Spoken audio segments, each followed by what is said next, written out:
Di sebuah kafe kopi kecil di pinggiran kota Milan, Italia, dua pemuda asal Jawa Tengah bernama Bayu dan Randy yang sedang asyik berdiskusi. Bayu adalah seorang anak petani dengan ambisi besar pada batinnya untuk menaklukkan Jakarta dan menjadi pejabat tinggi demi bertekad mengangkat derajat keluarganya. Randy, anak juragan tembakau, merasa jenuh dengan kekayaan dan bisnis keluarga, dan ia mendambakan hidup tenang di desa leluhurnya di Pegunungan Dieng. Sosok Bayu yang berasal dari kampung ini, dengan bisikan di hati kecilnya, sangat bertekad bulat ingin keluar dari zona kesunyian di kampung halamannya, menuju kota metropolitan yang penuh kesibukan. Bayu membayangkan kelak dirinya merintis karirnya di salah satu badan usaha milik negara di Jakarta.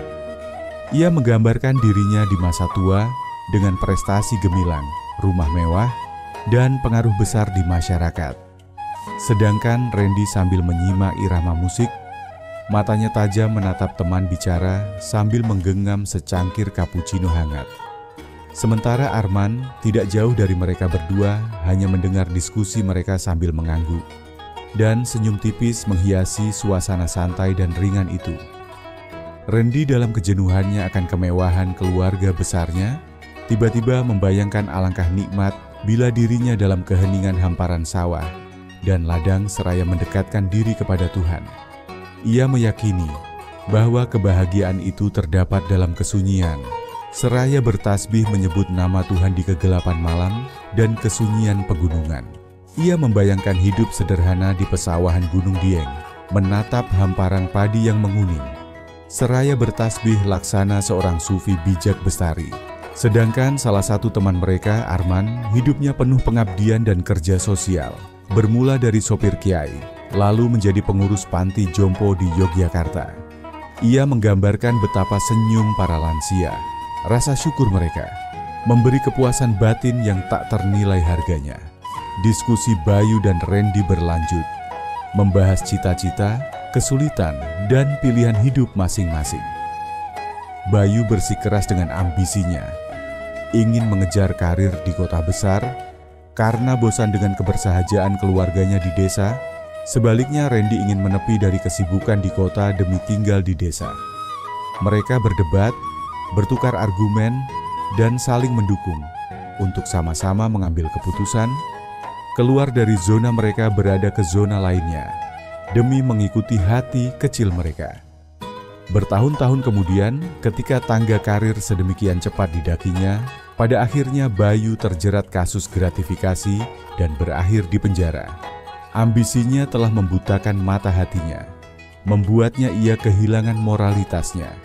Sedangkan Randy mencoba bertahan menjadi petani di Dieng, namun gagal. Terus gagal panen hingga ia merasa putus asa atas pilihannya. Arman sebaliknya semakin sukses dalam pekerjaannya, mendapatkan berbagai penghargaan dan kepercayaan atas dedikasinya.